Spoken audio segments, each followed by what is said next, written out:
Good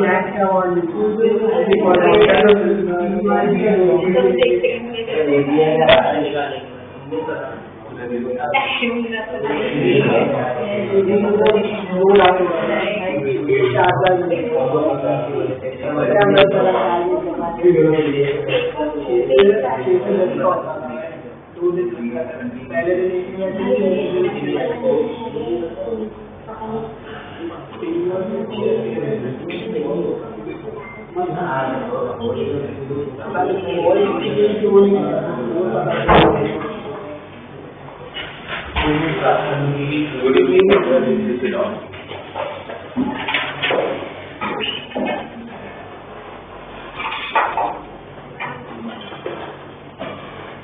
अभी आप लोगों का सारा कंप्लीट डिक्रीजेशन हो गया है हम लोगों का, राइट?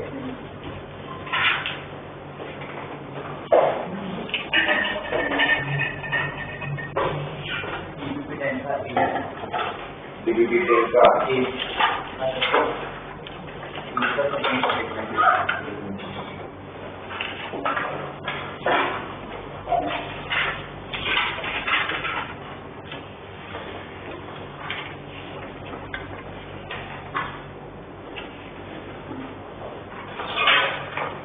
इसमें क्या दिख रहा है? जियो पे प्लस है या इनटू?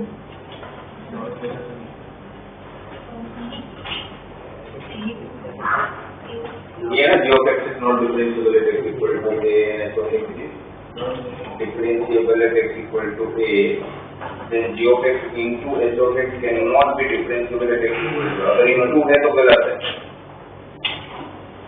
क्योंकि तो फिर प्लस माइनस होगा। तो अगर x और mod x है, ये मेरा g of x है, ये मेरा कोई भी नाम देते हैं f of x, ये a पे डिफरेंशिएबल है, 0 पे डिफरेंशिएबल है, ये 0 पे डिफरेंशिएबल पर उनका प्रोडक्ट 0 पे डिफरेंशिएबल है because of repeated roots, right? तो अब अगर प्रोडक्ट है तो उन्होंने बोला कि ये डिफरेंशिएबल नहीं होगा तो गलत हो जाएगा। बट अगर एक जगह प्लस माइनस होता, प्लस या बीच में माइनस होता तो फिर ये 0 पे डिफरेंशिएबल है, ये 0 पे डिफरेंशिएबल नहीं है, बट इनका एडिशन भी 0 पे डिफरेंशिएबल नहीं होगा क्योंकि अब क्या होगा कि x ग्रेटर देन 0 होगा तो ये 2x हो जाएगा और x लेस देन 0 होगा तो ये 0 हो जाएगा। तो इसका डिफरेंशिएंट 2 आएगा, इसका डिफरेंशिएंट 0 होगा, RHD is not equal to LHD। तो अगर प्लस माइनस है तो फिर स्टेटमेंट सही है क्योंकि दिस मींस अरेंजमेंट सही है, बट अगर मल्टीप्लाई तो स्टेटमेंट गलत है, ठीक है ना? तो आप ये ध्यान में रखो कि f of x into g of x, f of x into g of x, अगर f of x और बीच में अगर प्लस माइनस और इन दोनों में से कोई एक भी डिफरेंशिएबल नहीं होगा तो पूरा फंक्शन डिफरेंशिएबल नहीं होगा h of x का। पर h of x equal to f of x into g of x, अगर कोई एक भी नॉट डिफरेंशिएबल है तो आप नहीं बोल सकते, फिर आपको चेक करना पड़ेगा। मेरी बोलो कि हमेशा डिफरेंशिएबल होगा क्योंकि अगर एक की जगह x into mod of x plus 2 mod x की जगह पर मॉड x माइनस 1 होता तो ये डिफरेंशिएबल है, ये डिफरेंशिएबल नहीं है। कहाँ पर डिफरेंशिएबल नहीं है? तो इनका प्रोडक्ट भी डिफरेंशिएबल नहीं है।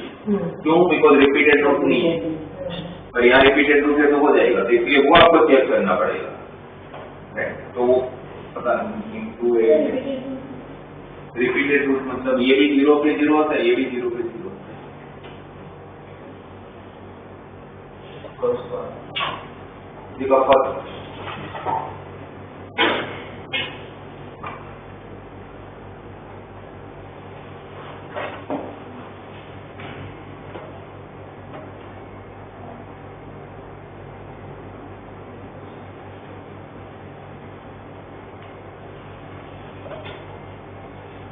फर्स्ट वाले में मेरे हिसाब से इसमें डिफरेंशिएबिलिटी का कोई काम नहीं है, इस कंसेप्ट की बात है। आपको जो स्टेटमेंट दिया हुआ है f of x plus f of minus x equal to 0, तो what is f of minus x? Minus f of x कौन सा फंक्शन है? और फंक्शन किसके लिए? y वैल्यू x है ओरिजिन के लिए सिमेट्रिक होते हैं ओरिजिन के लिए। तो ओरिजिन के लिए अगर सिमेट्रिक होते हैं तो फिर आप लोगों को ऐसा दिया हुआ है कि f(-3) का आंसर 2 है। f(3) का आंसर कितना होगा? -2 करेक्ट। फिर दिया हुआ f(5) का आंसर 4 है। f(-5) का आंसर कितना होगा? -4। अब देखो आपका जो भी फंक्शन है वो -3 पे क्या आंसर दे रहा है? 2। यहाँ पे होगा। फिर 3 पे क्या आंसर दे रहा है? -, तो यहाँ पे होगा। करेक्ट। फिर 5 पे 4, 5 पे 4 और -5 पे -4। तो आपका सबसे लोवेस्ट मैग्नीट्यूड -5 था, तब वो नेगेटिव आंसर दे रहा है। फिर आपका मैग्नीट्यूड डोमेन -3 है, तब वो पॉजिटिव आंसर दे रहा है। फिर वो 3 पे गया तो नेगेटिव आंसर दिया, फिर वो 5 पे गया तो पॉजिटिव दिया। तो आप नेगेटिव से लेके पॉजिटिव की तरफ गए। तो -5 पे आप नेगेटिव में थे, -3 पे पॉजिटिव में गए, तो नेगेटिव से पॉजिटिव में जाने के लिए उसको एक्स एक्सिस को तो कट करना ही पड़ेगा। एक्स एक्सिस को कट करने का मतलब क्या? एक रूट तो मिल ही रहा है। फिर वो नेगेटिव पॉजिटिव में था, फिर कहाँ गया? नेगेटिव में गया, तो वापस उसके बीच में कभी तो कट करेगा। एक रूट और मिला, फिर वापस नेगेटिव में, फिर वापस पॉजिटिव में था, तो इसके बीच में भी एक बार दे रहा है रूट। तो मिनिमम कितने रूट है? 3 तो है, उससे ज्यादा हो सकता है, उससे कम तो नहीं हो सकता। इसके एटलीस्ट 3 रूट तो है। और ये भी पता चल रहा है कि वो रूट किसके बीच में होगा? एक रूट -5 -3 के बीच में होगा, एक -3 और 3 के बीच में होगा, और एक 3 और 5 के बीच में होगा। सही है ना?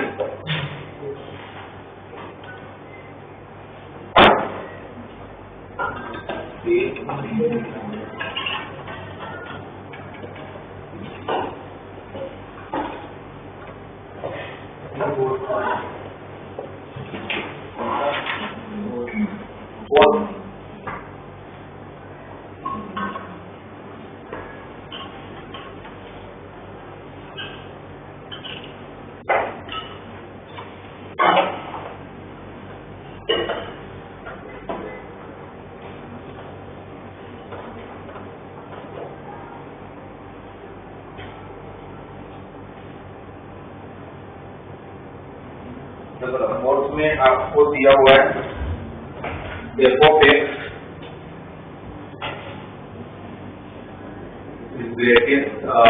Greatest integer of n plus p sin। इसमें n बिलोंग्स टू इंटीजर दिया था। अगर इंटीजर है तो बाहर बता देता हूँ, क्या बता? p sin x। करेक्ट। आपके पास बचा p sin x। अब एक आपको दिया हुआ 0 से 5। क्वेश्चन में मेंशन है x looks to 0 to 5।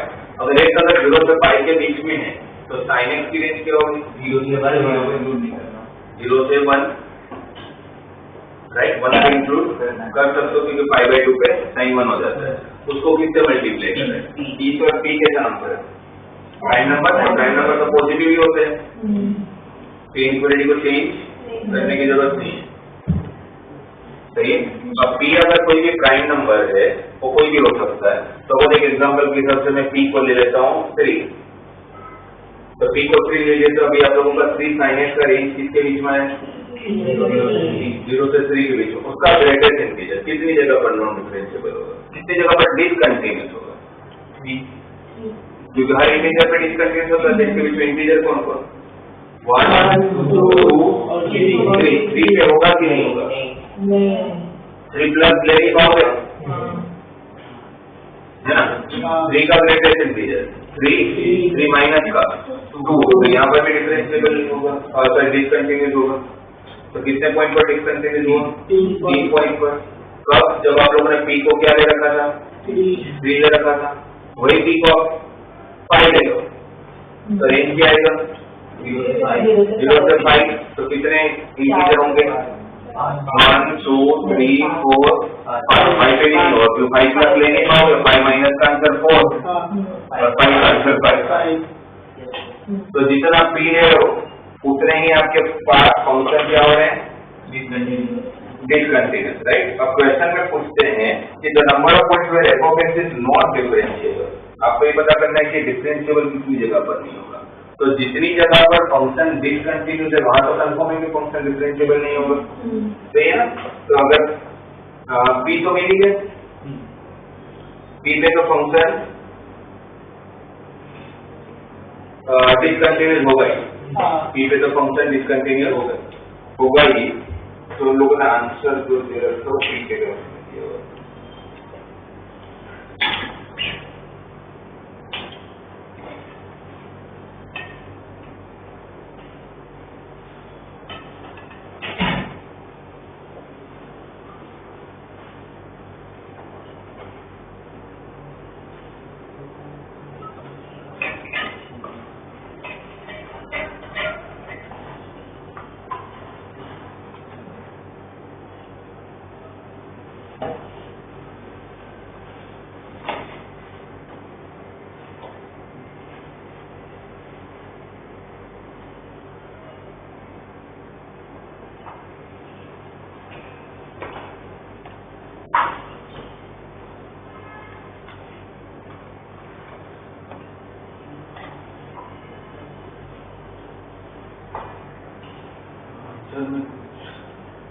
एक बार चेक करें, मेरे हिसाब से ये आप लोगों का, आप लोगों को जो वैल्यू फाइंड करना है एक्स की करनी होती है। ये तो आप लोगों के 1 2 3 है, वो 3 sin x की वैल्यू है, तो x पे पहुंचना है मुझे, राइट, सही है ना।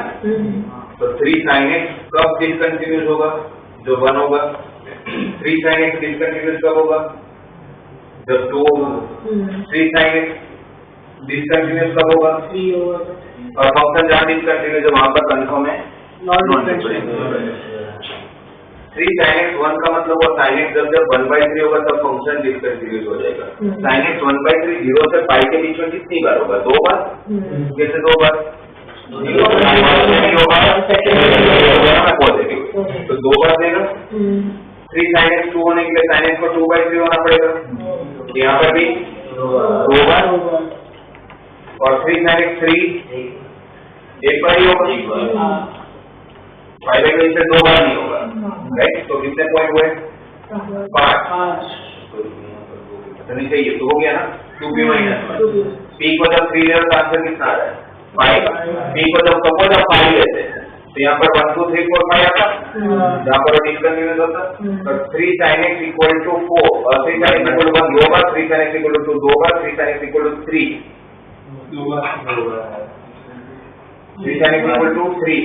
अरे तो यहाँ पर 5 sin x होता है, तो 5 sin x तो यहाँ पर 1/5 2 बार, 2/5 2 बार, 3/5 भी 2 बार, 4/5 भी 2 बार, पर 5/5 1 बार, तो 9 टाइम्स होता। तो p को तो 5 ले रहा हूँ तो 9 टाइम्स होता, 2p -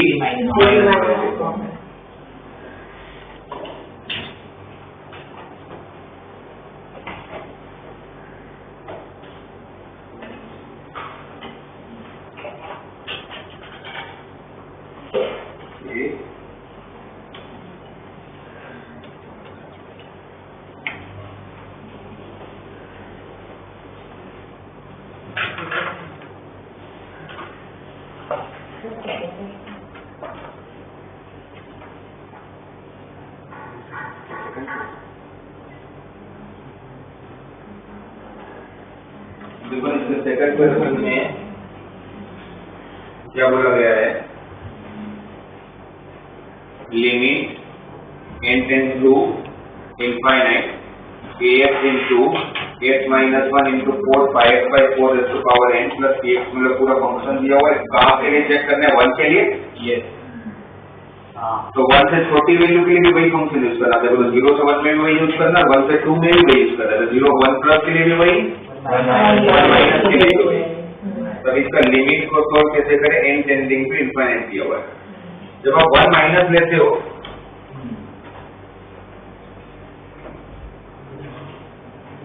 limit of x tending to 1 minus लूंगा, x की वैल्यू अगर 1 से छोटी है और आप लोगों का 4 का एंगल देखो 5x/4 है, तो x अगर 1 से छोटा है तो πx/4 π/4 से छोटा होगा।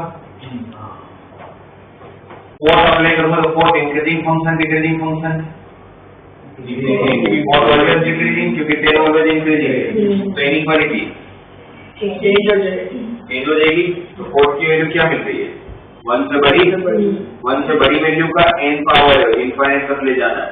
तो 1 से बड़ी वैल्यू में पावर इंक्रीज करोगे तो वैल्यू भी, पूरे इक्वेशन को ऊपर और नीचे डिनोमिनेटर को किससे डिवाइड करना पड़ेगा? 4πx/4 से डिवाइड करना पड़ेगा इनफाइनाइट से। तो जब उससे डिवाइड करोगे तो px² + 2/4πx/4 n जो है वो 0 हो जाएगा। 0 हो जाएगा। फिर डिनोमिनेटर में भी 1 + 1/4πx/4 भी 0 हो जाएगा। तो नीचे क्या बचेगा? क्या बचेगा? फिर x को 1 रख दोगे आप तो ऊपर 0 आ जाएगा। नीचे 1 था तो LHS का आंसर 0 आ रहा है, जो भी फंक्शन उसका आंसर 0 आ रहा है। अब limit of x tending to 1 plus लोगे तो x अगर ग्रेटर देन 1 है तो πx/4 ग्रेटर देन 5/4 होगा। 4 अप्लाई करूंगा तो इनइक्वालिटी चेंज 4/45 1। अब आपका 4πx/4 1 से छोटा, उसका इनफाइनाइट और डायरेक्टली 0 हो जाएगा। तो फिर किसी से डिवाइड करने की जरूरत ही नहीं। ऊपर का फर्स्ट टर्म पूरा 0 तो बचा क्या? फिर इसको 1 रखने वाले तो b + 2 बचेगा, नीचे 1 बचेगा। तो फर्स्ट टर्म 0 हो चुका है। सही है। इसका एडिशन का आंसर कितना है? p + 2 इसका आंसर कितना है? p + 2। फंक्शन कंटीन्यूअस है, डिफरेंशिएबल है तो कंटीन्यूअस हो गए। तो फिर p + 2 = 0। तो p = तो आपको लास्ट में s² + p² ढूंढना है तो a p तो मिल गया। अब सिर्फ क्या ढूंढना है? a ढूंढने के लिए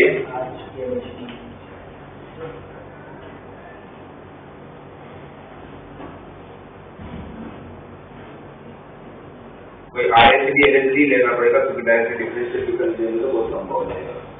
तो RHD LHD से अगर काम करे तो RHD LHD अगर किसके लिए चेक कर रहे हैं?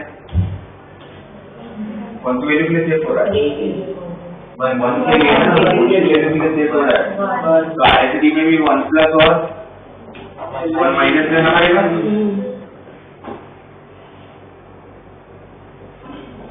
तो अगर 1 प्लस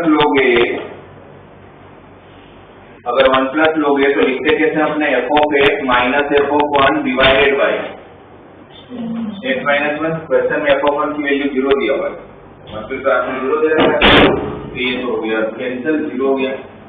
अब जो f(x) बच रहा है वो क्या है आपके पास? 8 × x - 1 × 4πx/4n plus px² plus 2 divided by 4πx/4n plus 1। ये पूरा f(x) है डिवाइडेड बाय x - 1 और लिमिट एक्सटेंडिंग टू 1 प्लस के लिए यहाँ पर चेक किया था आपने, देखा होगा। तो 1 प्लस के लिए 4 की वैल्यू जो है 1 से बड़ी है। सॉरी 1 प्लस यहाँ पर 1 प्लस यहाँ देखो 1 प्लस की 4 की वैल्यू 1 से छोटी है। तो उसमें जब इनफाइनाइट पावर अप्लाई होगा तो पूरा ही टर्म 0 हो गया होगा, है ना? ये पूरा टर्म आप लोगों का 0 हो गया होगा, ये पूरा टर्म भी 0 हो गया होगा। तो रहेगा क्या? px² +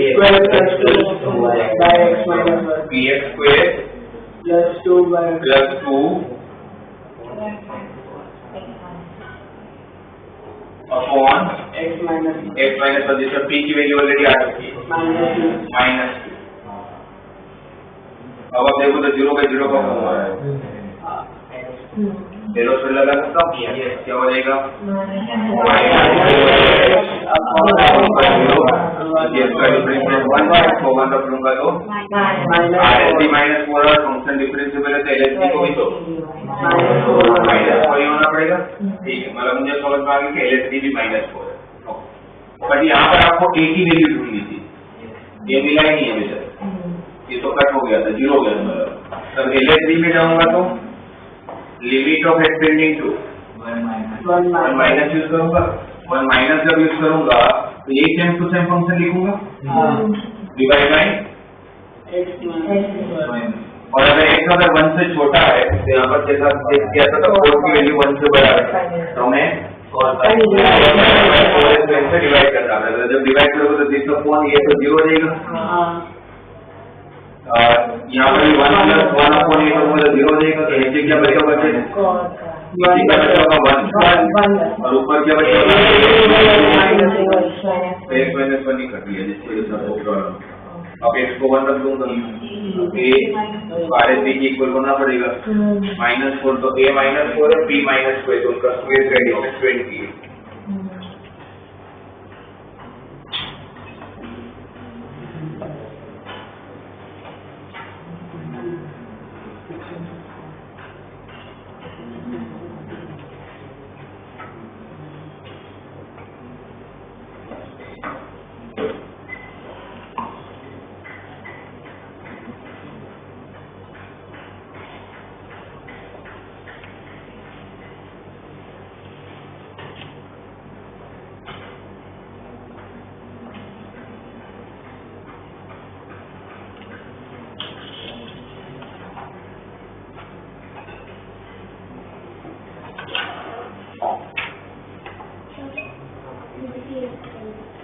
DPP का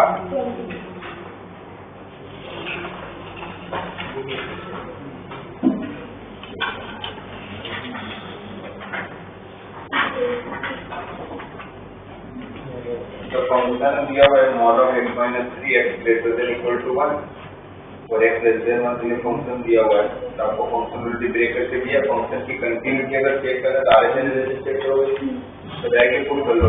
x minus 3 में 1 रखोगे तो आंसर कितना आएगा? 2। नीचे भी x को 1 रख लो तो 1/4 minus 3/2 plus 13/4। तो 1/4 plus 13/4 हो जाएगा 14/4, 14/4 minus 3/2, 14/4 minus 3/2। ऊपर mod x minus 3 में 1 रखा तो आंसर 2 आएगा। अब हम लोग प्रूव कर रहे हैं 1 के लिए x²/4 minus 3x/4 plus 13/4 में 2 क्या होगा? ये हो जाएगा 1/4 minus 3/2 plus 13/4 तो 14/4 minus 6/4 तो 8/4 तो 2 सारे रिलेशन सेम आ गया। और इक्वल टू 1 के लिए ऊपर का फंक्शन यूज करने को बोला है x greater than equal to 1 के लिए। तो इसका मतलब RHS relation equal to f of है तो 1 पे करके ये डायरेक्टली पुट कर दो तो चल जाए। अच्छा जो सीधे देखना होगा मॉड देखो कंटिन्यूटी में आपको करने की जरूरत नहीं है। डिफरेंशिएबिलिटी जब चेक करने का कंटिन्यूस हो गया इक्वेशन में मल्टीपल करेक्ट है तो आपका x सही हो गया कि भाई 1 पे कंटिन्यू। अच्छा अगर उस क्वेश्चन में इनका 20 वाला क्वेश्चन देखोगे तो ये फंक्शन 1 पे कंटिन्यूस है, 3 पे क्या होगा? क्योंकि उसका सी ऑप्शन ये नहीं है कि 3 पे क्या होगा। तो 1 पे तो एक को मुझे समझ आया 1 पे ब्रेक हुआ है, 3 पे कंटिन्यूस होगा। क्यों 3 पे कंटिन्यूस होगा? क्योंकि ये ग्रेटर देन 1 वाले कंटिन्यूस हो रहा है ना, 3 प्लस और 3 माइनस दोनों में तो सेमी कंटिन्यूस हो रहा है। तो प्रॉब्लम ये है कि ए भी है सी भी है, राइट। अब बचा कौन? B and D. तो differentiable x equal to 1 and x equal to 3 और नॉट। x equal to 1 पे डिफरेंशिएबल होगा या नहीं होगा? x equal to 1 पे डिफरेंशिएबल होगा कि नहीं होगा? x equal to 1 पे चेक करना होगा तो ये x 1 पे चेक करना होगा तो 1 से थोड़ी बड़ी वैल्यू पे x minus 3 पॉजिटिव होगा नेगेटिव होगा? तो मोड हटेगा तो -12 तो ये फंक्शन 3 minus x हो जाएगा। x greater than 1 के लिए x less than 1 के लिए दिया हुआ है, डायरेक्टली डिफरेंशिएट कर लेता हूँ, चेक कर लेता हूँ इसका डिफरेंशिएशन का आंसर -1। इसका डिफरेंशिएट करके अगर x को 1 रखूंगा तो इसका डिफरेंशिएट 2x/4 x को 1 रखा तो 1/2 3x/2 plus 3/2 3/4 plus 0 1/2 minus 3/2 minus दोनों सेम आ गए। तो 1 पे तो डिफरेंशिएबल है, 3 पे नहीं। क्यों? बिकॉज़ 3 पे खोलना था।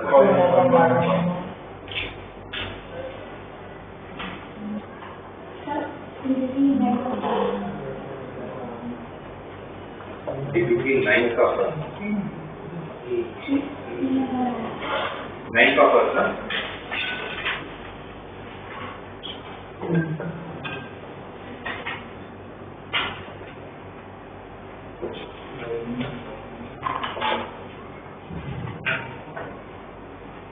निकालो ना डीपीटी 9 का फर्स्ट, क्या लग रहा है आप लोगों को? Greatest integer of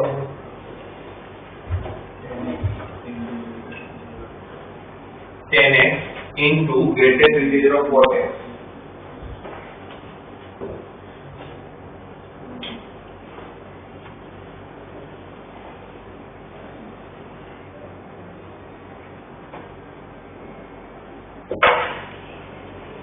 Pi by 12 to pi by 2. आपको बोला गया है कि फंक्शन क्वेश्चन पूछोगे तो the number of points where f of x is discontinuous. इस रेंज में फंक्शन को डिसकंटिन्यूस, ग्रेटेस्ट इंटीजर कहाँ डिसकंटिन्यूस होता है? इंटीजर है, तो यहाँ पर इंटीजर मिलेगा। इसका इसको क्या होना है? इंटीजर होना है, इस पूरे को क्या होना है? इंटीजर होना है। पूरे को अगर इंटीजर होना है तो मैं बोलूँ तो अगर ग्रेटेस्ट ऑफ कोटेक्स खुद कोटेक्स बन जाए तो 10 कोट कैंसिल हो जाएगा, तो ये इंटीजर होगा। आपने एकदम सही बोला कि ये जब इंटीजर होगा तो पूरा फंक्शन डिसकंटिन्यूअस हो जाएगा। तो चेक करना पड़ेगा ना कहाँ पर इंटीजर होगा। आपको एक्सपीरियंस क्या दिया हुआ है? 5/2। तो मुझे बताओ कि इस रेंज में ये फंक्शन कहाँ पर इंटीजर होगा, तो मुझे क्या चेक करना है?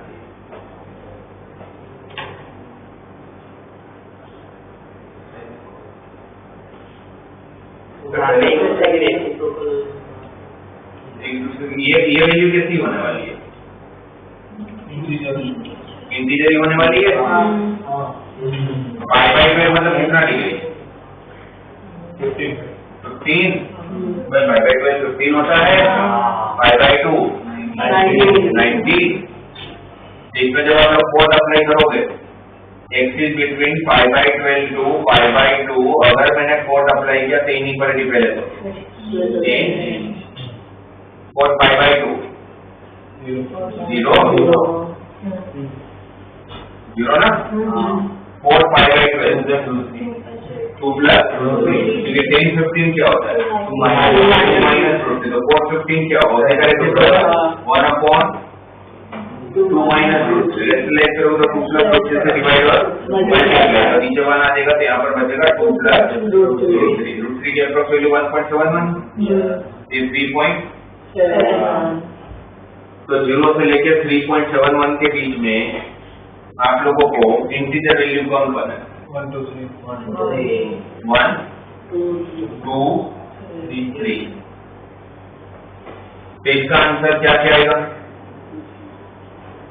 कोटेक्स ऐसे लेते हैं 0 से लेकर 3.71 होगा। तो जब आप 0 से मान लोगे तो उसका ग्रेटेस्ट इंटीजर का आंसर 0।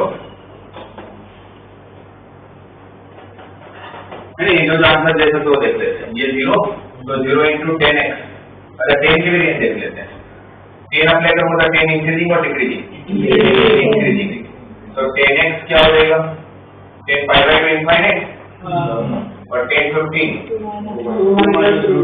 तो 2 माइनस रूट 3 से लेकर इनफाइनाइट के बीच में जा रहा है। तो वैल्यू कुछ तो दे रहा है, उसको आप 0 से मल्टीप्लाई करो तो क्या हो जाएगा? 0। Correct, right. फिर ग्रेटेस्ट ऑफ कोटेक्स की वैल्यू क्या आएगी? 1। और फिर ग्रेटेस्ट ऑफ कोटेक्स क्या आएगा? 2। और फिर ग्रेटेस्ट ऑफ कोटेक्स क्या आएगा? 3। 4 पॉसिबल वैल्यू दे सकता है ना। 0 हो सकता है, 1 हो सकता है, 2 हो सकता है, 3 हो सकता है। और उस 10x को मल्टीप्लाई कर रहे हैं इस कोटेक्स की वैल्यू के साथ। तो जब अब ये पूरा इंटीजर होगा तो पूरा फंक्शन डिसकंटिन्यूअस हो जाएगा, राइट। तो 0 के साथ मल्टीप्लाई होगा तो ये जब 0 होगा तो पूरा आंसर 0 हो जाएगा, राइट। इस केस में 10x into greatest integer of cot x 0 होगा और 0 एक इंटीजर वैल्यू है। 10x into अगर 2 माइनस रूट 3 की वैल्यू 2 माइनस 1.71 0.29 अप्रोक्सीमेट यही होगा। अब जब ग्रेटेस्ट टू कोटेक्स 1 होगा तो उस टाइम पर क्या आएगा 10x into greatest integer of cortex.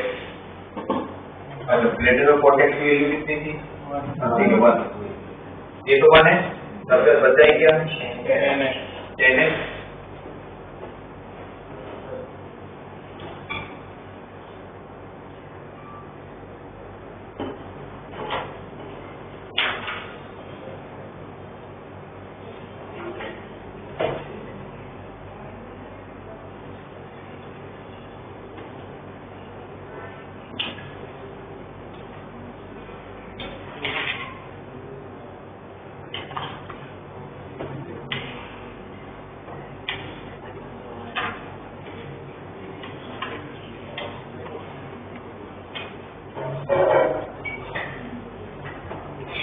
मुझे ये भी देखना पड़ेगा ना, क्योंकि ऐसा तो है नहीं कि आप 10 और 4 का अलग अलग एंगल रखने वाले हो। मैक्सिमम बच्चे यहाँ के बाद क्या लिख देने वाले कि इनफाइनाइट आंसर होगा, बट मुझे नहीं लगता इसका आंसर इनफाइनाइट होगा। आंसर क्या है? क्यों? कोई मैक्सिमम बच्चों को लगेगा कि ये 1 आया, 10x बचा, 0.29 से लेके इनफाइनाइट के बीच में इंटीजर वैल्यू तो इनफाइनाइट होती है, इनफाइनाइट लिख के आ जाएंगे। पर वो गलत, और एक ऑप्शन भी है क्योंकि उनको पता है कि आप क्या मिस्टेक करोगे। क्यों गलत है? क्योंकि आप जो x रखोगे जिसके लिए कोटेक्स का ग्रेटेस्ट इंटीजर 1 हुआ होगा, वो एंगल ही आप यहाँ डालोगे। ऐसा थोड़ी का कोई भी एंगल डाल दो। तो आपको ये भी देखते जाना पड़ेगा कि जो ग्रेटेस्ट ऑफ कोटेक्स 1 है तो उसको 1 होने के लिए x को क्या होना पड़ेगा?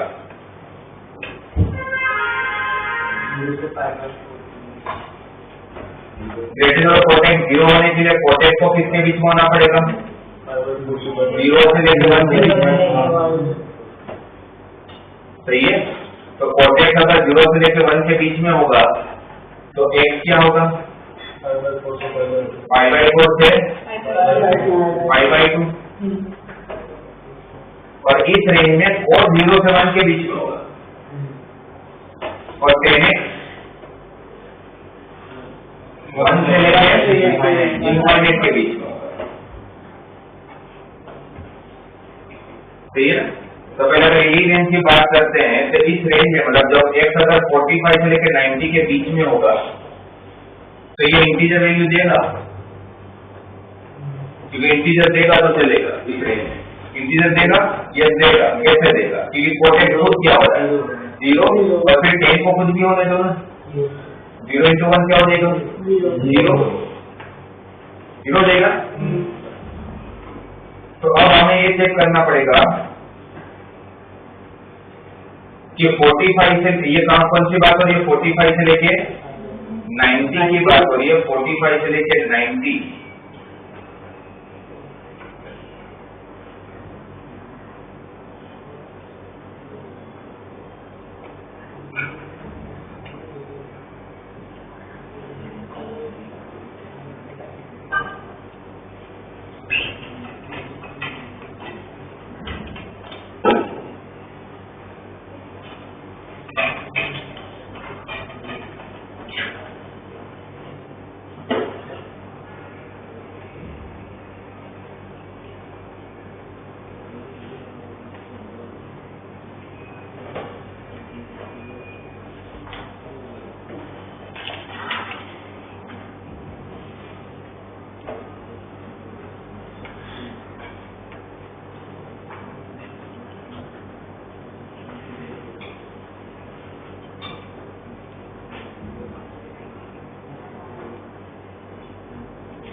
अगर बनाना हो कुछ मिस हो रहा है, होगा इतना कुछ कॉम्प्लिकेटेड चीज, इनके साथ तो इनफाइनाइट आ रहा है।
मैं कुछ मिस कर रहा हूँ तो मुझे समझ नहीं आ रही कि मैं क्या हो रहा है पॉइंट, क्योंकि मेरी हिसाब से इसका आंसर इनफाइनाइट है, जबकि मुझे पता है कि नहीं होगा। क्योंकि इसके हिसाब से देखा जाए तो कोटेक्स ये जब जीरो बनेगा तो फिर देने में कुछ भी कोई फर्क नहीं पड़ता, तो फिर जीरो ही बनेगा पूरा, और जीरो जब बनेगा तब ये डिसकंटिन्यूस हो जाएगा, क्योंकि एक इंटीजर वैल्यू है, और जीरो पे डिसकंटिन्यूस हो जाएगा। तो कोटेक्स जीरो कितनी जगह पर कितनी एक्स की वैल्यू हो रहा है, तो 45 से लेकर 90 के हर एंगल पे हो रहा है, उसके इनफाइनाइट हो रहा है। और मुझे पता है कि इसका आंसर गलत नहीं होता, तो मुझे पता होता। मैं इसको एक मिनट के छोड़ दो ना, आएगा मैं छोड़ दो।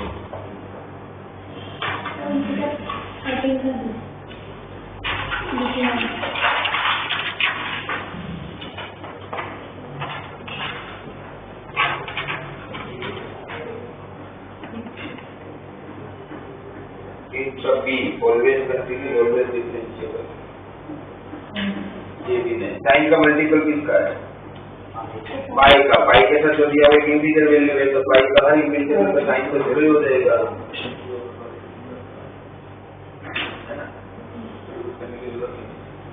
पाई के साथ, क्योंकि अगर वो साथ में अगर normal x minus pi bracket होता तो नहीं बोल सकता, पर वहां पर ग्रेटर इंटीजर है, अगर मुझे पता है कि हमेशा एक इंटीजर वैल्यू होता है, हर इंटीजर वैल्यू ऑफ पाई का साइन क्या हो जाता है? वो हमेशा जुड़े, कांस्टेंट फंक्शन हो गया, कांस्टेंट फंक्शन हमेशा कंटिन्यूस भी होगा, हमेशा डिफरेंशिएबल भी होगा।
Yes.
बात बताओ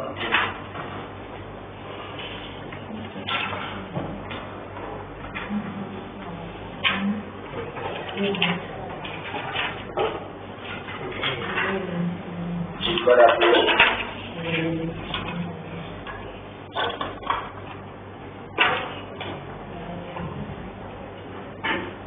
प्रीवियस ईयर क्वेश्चन निकालो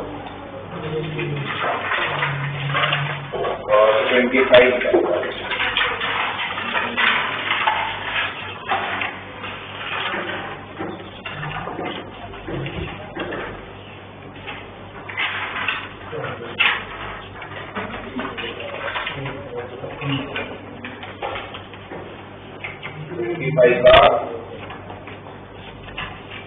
सबसे पहला question number 119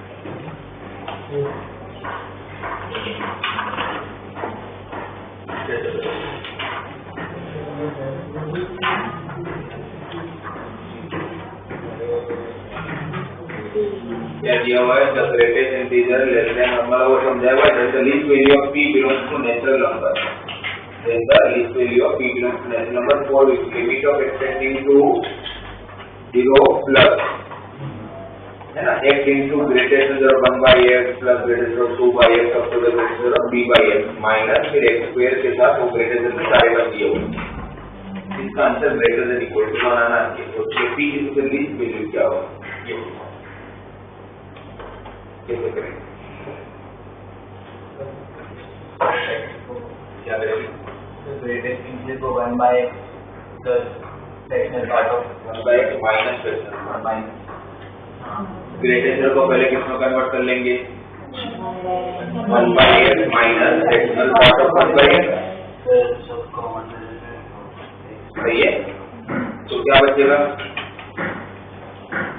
1 by x 2 by x 3 by x p by x तक और ये सबके साथ क्या मल्टीप्लाई है x ऐसा हो गया ना x into 1 by x plus 2 by x plus 3 by x up to the p by x। तो दूसरा पार्ट क्या होगा? Minus x into fractional part of 1 by x plus fractional part of 2 by x up to the fractional part of p by x। ये first वाले part की बात करता है। ये वाले का टेंशन ही नहीं है, क्योंकि किसी का भी फ्रैक्शनल पार्ट का जो आंसर होगा 0 और 1 के बीच में होगा, ये भी 0 और 1 के बीच में होगा, हर टर्म 0 और 1 के बीच में होगा। तो इसका आंसर कुछ भी हो, पर मल्टीप्लाई किसके साथ करना है? x रेंडिंग टू 0 है, तो 0 के साथ मल्टीप्लाई करो तो एक टर्म से बच्चे घट जाने वाला है। ये बच्चे इसमें से क्या कॉमन? x कॉमन, तो 1 से लेके p का addition p into p plus 1 by 2 n into p plus 1 by 2 होता है ना। दूसरे वाले क्या होंगे? n से दी गई जो फ्रैक्शनल वाला पार्ट होगा 0 हो जाएगा, क्योंकि x स्क्वायर मल्टीप्लाई में होगा, और दूसरा वाला term minus x square common करके कैंसिल होगा। बचा क्या होगा? 1 स्क्वायर से लेके 9 स्क्वायर तक, 1 स्क्वायर से लेकर 9 स्क्वायर तक का एडिशन क्या होती है formula? n into n plus 1 into 2n plus 1 divide by 6, और इसको क्या होना है? Greater than equal to 1। तो यहाँ पर अगर इसको सॉल्व कर ले 3 to 9, 3 to 6, 3 5 15, p into p plus 1 greater than equal to 15 into 19 285 और 2 भी मल्टीप्लाई कर लेता हूँ, है ना? 280 ये 285 ये 2 भी सामने मल्टीप्लाई कर लेते हैं, राइट? तो p स्क्वायर प्लस p, आपको p के लीस्ट वैल्यू ढूंढना है, ठीक है ना? 286 हो जाएगा, 286 हो जाएगी, 286 into 2 572। अब 572 p की सबसे लीस्ट वैल्यू फाइंड करनी है, जिसके लिए इसका आंसर 572 से बड़ा हो। थोड़ा सा ट्रायल कर लेंगे, अगर ये 30 रखता हो 30 into 31 तो बहुत बड़ा हो जाएगा। 20 रखता हो 20 into 21 छोटा हो जाएगा। 25 रखता हो 25 into 26 वो भी बड़ा हो जाएगा, 25 का स्क्वायर 625 होता है, तो 25 into 26 तो डेफिनेटली 625 से बड़ा होगा। तो ये 25 से भी छोटा है, 20 से बड़ा है ना? तो 20 को फिर ट्रायल कर लूंगा 23 into 24 हो जाएगा। 23 into 20 460 into 92। हाँ ठीक है, आप लोगों का p की वैल्यू आपको फाइंड करना है, least value of p belongs to natural number, जिसके लिए ये सेटिस्फाई होता होगा p की वैल्यू मिल गया। तो सिर्फ इसका कंसेप्ट क्या यूज किया? आपको क्या पता था कि by greatest of x minus fractional part of x को देखते हैं यूज किया।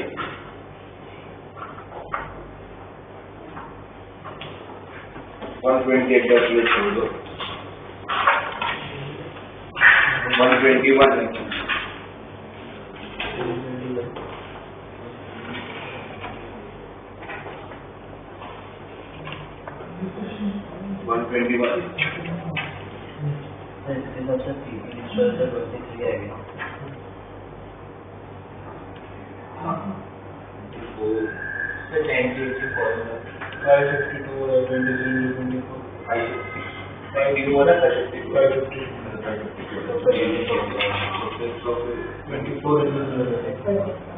तो P24 यस 121 कैसे करें? लास्ट 0 में आ जाएगा 20 into 25, तो आपको इससे बढ़ा दिया ना, बोले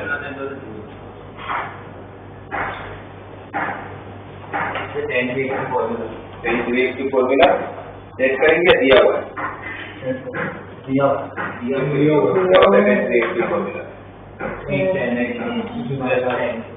10 का फॉर्मूला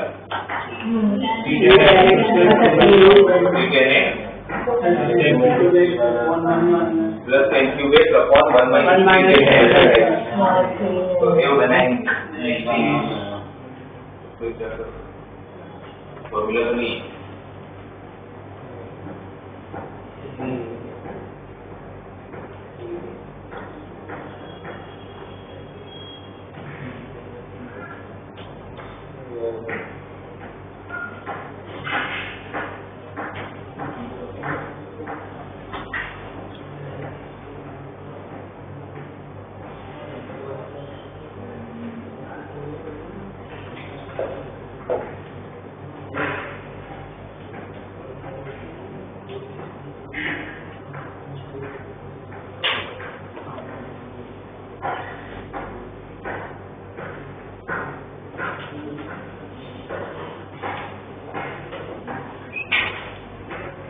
टेन कॉमन ले टेन कॉमन ले लेंगे,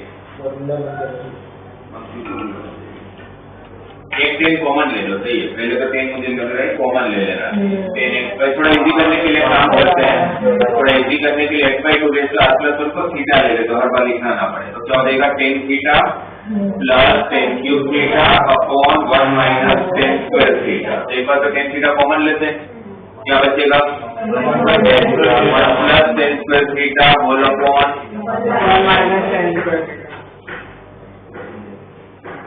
तो ये किसकी फॉर्मूला है, फॉर्मूला थोड़ी होती है ये, one by one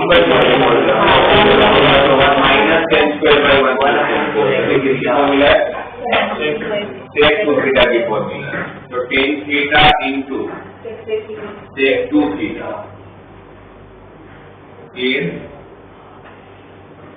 in theta into sec two theta हो गया ये, जिसमें थीटा की value x by two raise to are plus one है।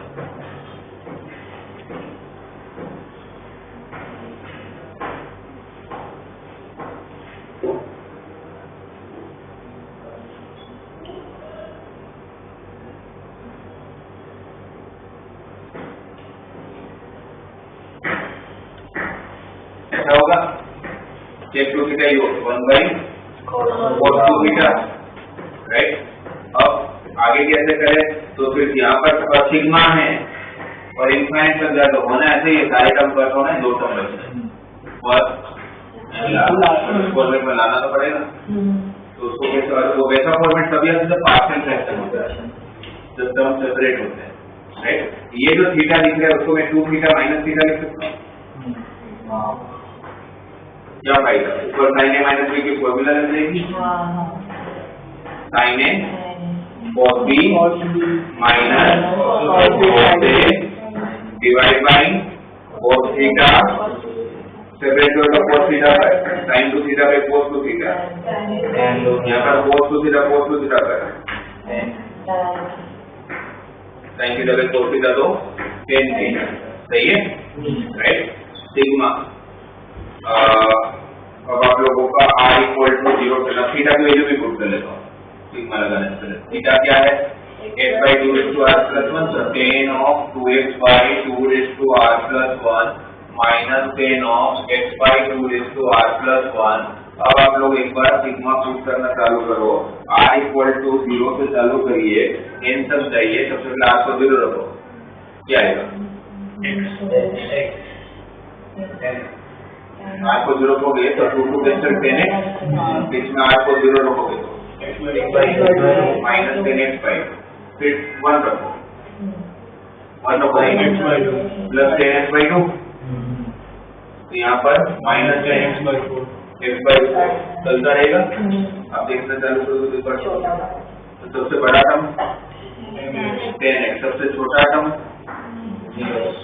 Ten of x by two raise to power n plus one, फिर n tends to infinite, tan अगर infinite तक जाएगा तो two raise to infinite, infinite x by infinite, 0 tan 0 की value 0, आपका function क्या है, तो उसका आंसर आएगा 10x,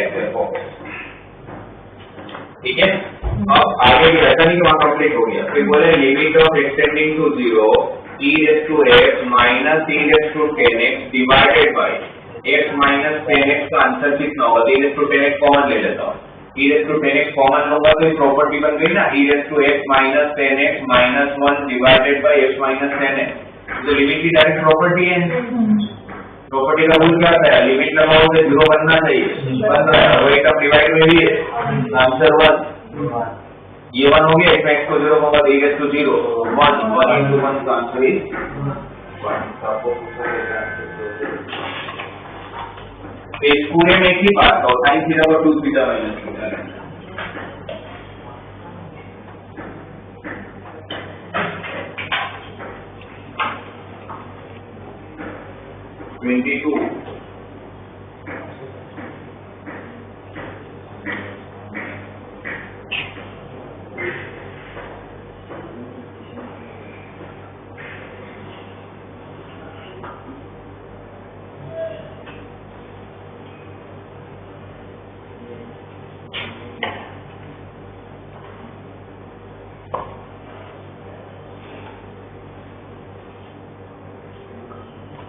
मेथड भाई सबसे पहले तो रैशनलाइजेशन करेंगे, है ना, रूट हटाने के लिए कंजुगेट पार्ट से डिवाइड मल्टीप्लाई, नीचे क्या बचा, ऊपर क्या बचा,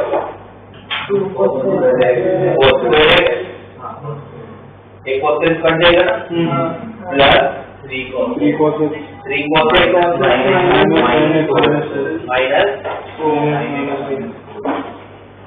माइनस sin x माइनस 4, है ना, और नीचे उसके कंजुगेट पार्ट प्लस के साथ होगा, राइट। और ऊपर जो बचा है आपके पास क्या क्या रह गया, ऊपर फॉस्फेट बचा, में क्या बचा था, 3 cos minus sin x minus 4 into में cosec x, तुम्हें cosec x दिया ना, वो देगा 1/sin x ना, और फिर वो कंजुगेट पार्ट मेरे लिए टेंशन नहीं क्योंकि वो 2√5 हो रहा है, उसमें जाएंगे x को 0 रख लो, 401 401 2 + 3 5 401 sin 0 0 फिर प्लस 4 दिया, बीच में प्लस है, कंजुगेट पार्ट में बीच में प्लस होगा, तो √5 + √5 2√5 ये तो टेंशन ही नहीं है। तो एक्चुअली टेंशन किसका है, ये 0/0 का फॉर्म है, x को 1 रखो, 1 + 3 4 sin 0 0 4 - 4 0, ये भी 0, तो इसको लगाए तो cos x का 2 cos x minus 3 sin x का cos 4 का 0 0 नीचे sin x का, x को 0 रख लो, नीचे 0 नहीं आ रहा है, तो cos 0 is 1 sin 0 is 0 sin 0 is 0 minus 1 divided by 1 तो minus 5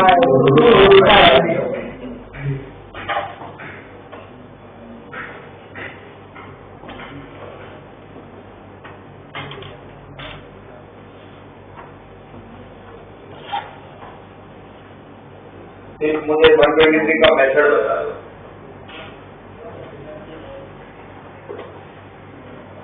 बस आप लोगों को मेथड समझ आ जाना चाहिए, आंसर पूरा नहीं है।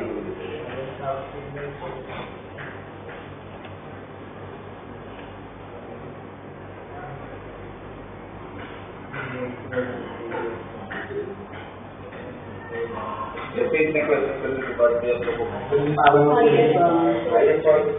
को करोगे इतना बड़ा, पहले इसमें 2 बार में इक्वेशन को डिवाइड करना, जिसमें वो मल्टीप्लाई के पावर है ना, उसको डिवाइड कर दो, मल्टीप्लाई नहीं है ना, और जो आप लोग बोलो उसमें आप लोग करो कहाँ पर 2x + -3x + 5/3x + 5x + 4, उसमें जो बोलो कर लो, हाइट पर से डिवाइड, हाइट पर कौन है, 2/3 आ जाएगा, बाकी सारे तो 0 रहेंगे, वो हटा दो 2/3, अब जो 3x - 1 x/2 बचा, उसमें कौन सी प्रॉपर्टी,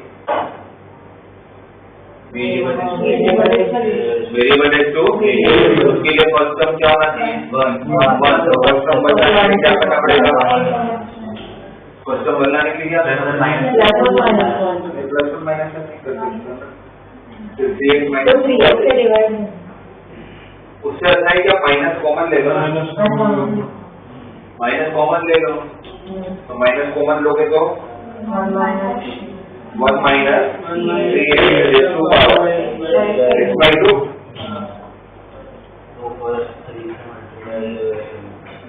या फिर आप ये भी कर सकते थे, अगर पावर x/2 हो जाएगा, हाँ दोनों का पावर आप ध्यान से देखो, नीचे कर रहा हूँ तो नीचे भी तो पावर x/2 ही है, तो दोनों का पावर x/2 तो दोनों का साथ में आ जाता है, फिर क्या आप लोग करना है, मतलब ये हो गया ना 3x - 1/3x + 2 पावर, लिमिट वहां लगता है जहाँ इंडिटरमिनेट फॉर्म बनता है, तो यहाँ इंडिटरमिनेट फॉर्म बनता है, इनफाइनाइट, इसको मैं x से डिवाइड कर लेता हूँ, इसको अगर x से डिवाइड करूंगा 3 - 1/3 + 2/x, x को इनफाइनाइट रखूंगा तो ये 0 क्या बचा, 1 2 फिर तो कुछ नहीं करूंगा तो, और इंटू में क्या था 2/3, राइट, समझ आई आता? बट अब इसमें क्या मिस्टेक होगी फिर आपके पास आंसर है, क्योंकि अब आप लोग देखोगे यहाँ पर तो आपका बेनिफिट बताया 1 raised to infinite इनफाइनाइट नहीं होगा, क्योंकि आपका लिमिट लगाने पर ये 1 बना है। अगर पहले से कांस्टेंट 1 लिया होता तो 1 को क्या किया था, ये तो इंडिटरमिनेट फॉर्म, ये तो इंडिटरमिनेट फॉर्म है। तो अगर ये इंडिटरमिनेट फॉर्म है तो आप डायरेक्टली ऐसा नहीं कर पाओगे, ये मिस्टेक ना करो इसलिए मैं नहीं बता रहा। तो फिर आपको क्या करना पड़ेगा, वही प्लस और माइनस हो जाएगा। तो +1 प्रॉपर्टी लगाने के +1 -1 चाहिए होगा ना। एलसीएम लो क्या बच रहा है, -3/3x -3/3x x को इनफाइनाइट रखोगे तो क्या 0 होगा। तो प्रॉपर्टी लग सकती है, इसका रेसिप्रोकल ऊपर चाहिए तो डिवाइड तो सामने ऑलरेडी क्या था, लिमिट लगाने पर इसका आंसर e। तो e के पावर में क्या बचा, -3x/2 × 3x + 2। अब x से डिवाइड तो क्या बचेगा, e⁻⁻² × 3 + 2/x। x को इनफाइनाइट से 0 तो e⁻³ भी कट हो जाएगा, -1/2 e⁻⁻² मतलब 1/√t। और ऑलरेडी क्या था बाहर हमारे पास आंसर 2/3 दिया।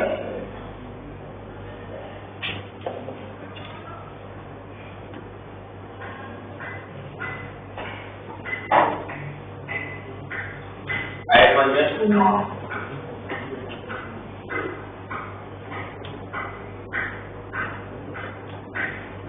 124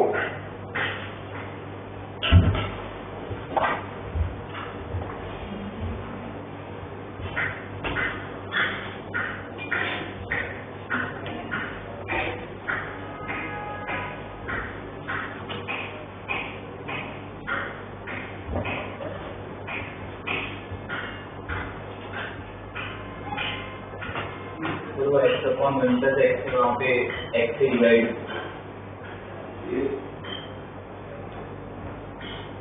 इमीडिएट क्या होगा, इमीडिएट फॉर्म इनफाइनाइट बाय तो 1/d तो है जो बीच में प्लस माइनस है सर, थोड़ी लिमिट चला जाएगा उसके पास। तो मल्टीप्लाई ना होता है तो एक अलग बात है। ये सब क्वेश्चन है limit x tending to infinite e/1 - e into 1/e minus x/1 + x whole raised to power x। पहले इसके अंदर एक चीज तो पक्का है कि भाई वेरिएबल रेस्ट टू वेरिएबल है तो मुझे +1 -1 को करना।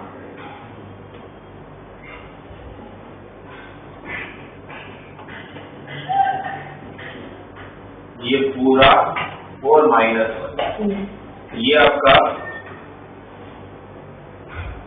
ये पूरा वेट हो रहा है।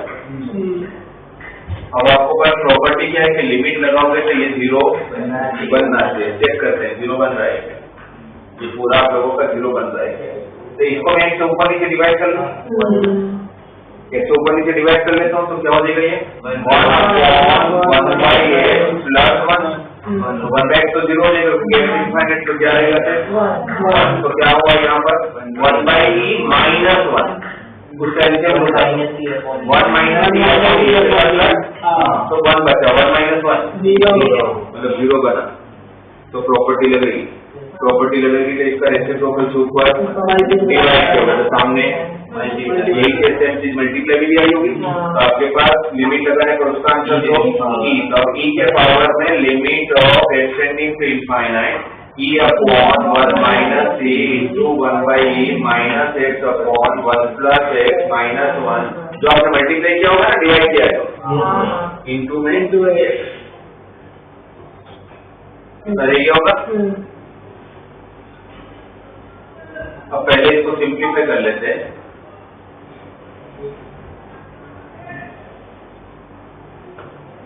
के ऊपर कर लेते हैं ये अगर यहाँ गया 1/e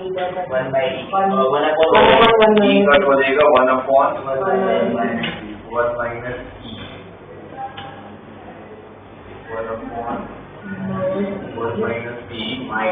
- e EX upon 1 minus C into 1 plus X और X minus 1 है इसको साथ ले लेते हैं तो 1 by 1 minus C minus 1 क्या होगा एलसीएम लूंगा तो E upon 1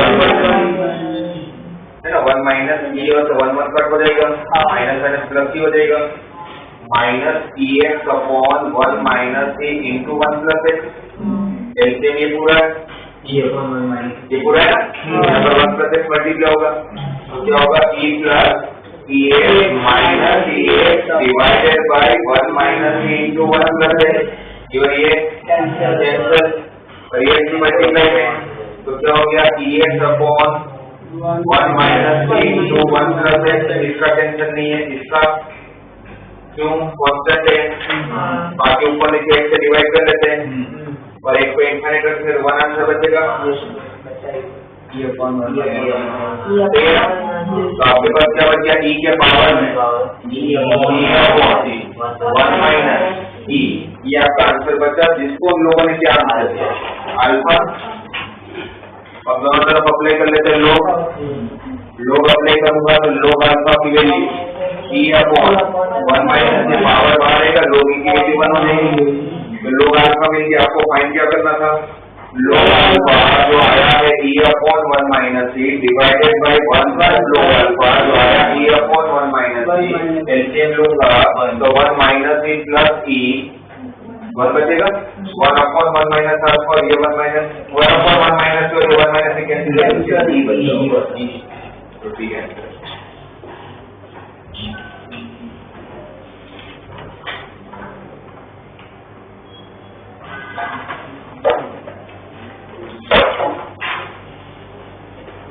जल्दी से 125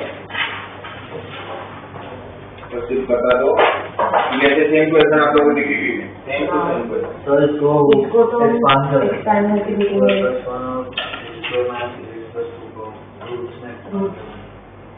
पहले तो सर की let the function f of x equal to x square plus 1 into mod of x square minus x plus 2 plus cos of mod x be not differentiable at the 2 points x equal to alpha equal to 2 and x equal to beta मतलब alpha के लिए 2 दिया हुआ है then the distance of the point alpha comma beta from the line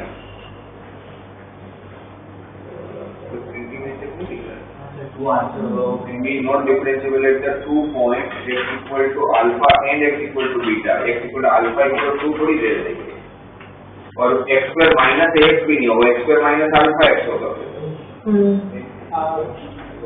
नहीं वो ठीक है वो तो ठीक है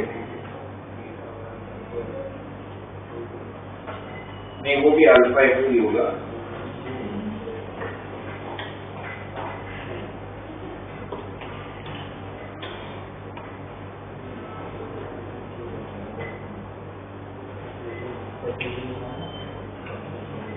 अगर वो अल्फा होगा तो अल्फा में जो वैल्यू को करके उसको यूज कर सकता है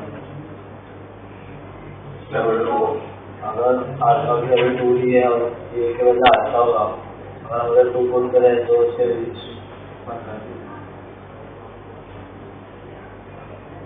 sir x square minus a plus 2 दो पॉइंट पे उनके रूट्स होंगे अल्फा और बीटा डायरेक्टली मिलेगा अरे मुझे अगर कुछ प्रिंटिंग मिस्टेक में चेक कर लूंगा और करना क्या होगा आपको बताया ना क्या दिया है कॉस ऑफ mod x में mod फॉर्म में लेना देना है क्यों ऑलरेडी करना होता है mod लगा या ना लगा फर्क नहीं पड़ेगा कॉस x ऑलरेडी डिफरेंशिएबल होता है तो उसकी डिफरेंशिएबिलिटी कोई टेंशन नहीं है डिफरेंशिएबिलिटी का टेंशन किसका है x square into mod of x square minus ax plus 2 बोला है कि दो जगह पर डिफरेंशिएबल नहीं है तो 2 पॉइंट कौन से होंगे जहाँ पर क्वाड्रेटिक के रूट्स मिलते होंगे है ना वहाँ पर फंक्शन नॉन डिफरेंशिएबल होगा तो जो भी 2 पॉइंट मिलेंगे वो आपका क्या हो जाएगा अल्फा और बीटा तो एक बार मुझे अल्फा वो दोनों पॉइंट मिलेंगे अल्फा और बीटा उसके बाद तो फिर लाइन का परपेंडिकुलर डिस्टेंस भी तो फाइंड करना है तो पॉइंट से लेकर लाइन का परपेंडिकुलर डिस्टेंस फाइंड करने के लिए डायरेक्टली बोलनी होती है ना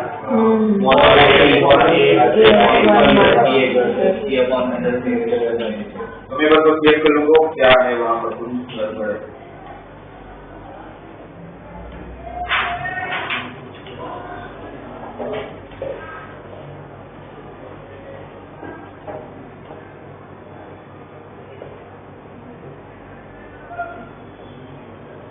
देखो तो सारे आपको ऐसे क्वेश्चन दिखेंगे जो आप लोगों ने कहीं ना कहीं या दिन करके क्वेश्चन हमारे हो चुके हैं।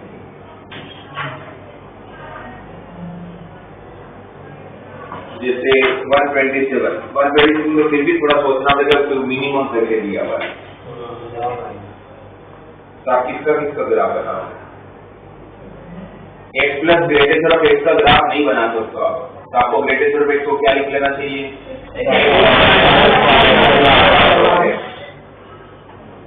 ऐसे ही सेम क्वेश्चन मैं आपको बताता हूँ। डीपीपी 10 का 18 मैट्रिक्स जिसका C बस तो मैक्सिमम दिया हुआ है स्पेशल पार्ट में।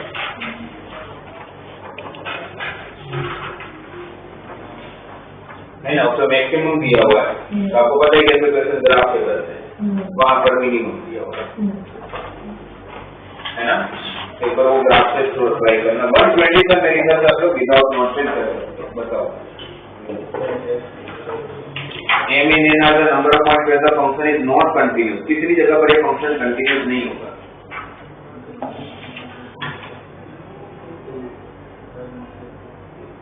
मॉड कंटिन्यूस होता है, मॉड कंटिन्यूस होता है, तो कंटिन्यूस नहीं होगा उसमें किसका रोल होगा? कहाँ पर डिसकंटिन्यूस? माइनस को लेना नहीं है, इंक्लूड नहीं करना है। तो -1 तो 4 पॉइंट वाले फंक्शन कंटिन्यूस नहीं होगा। तो m की वैल्यू तो 4 हो गई, सही है, राइट।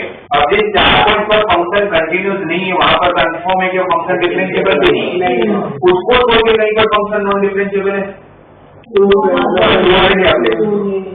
बस वही मिस्टेक नहीं करते कि हम क्या करते हैं, 2 को भी एक पॉइंट और काउंट कर लेते हैं, बट ऑलरेडी काउंट हो चुका है।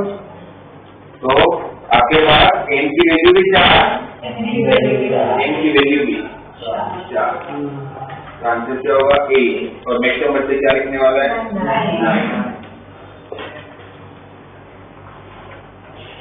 ठीक है ना। तो एक बार फिर आप ये लगाओ क्वेश्चन वाले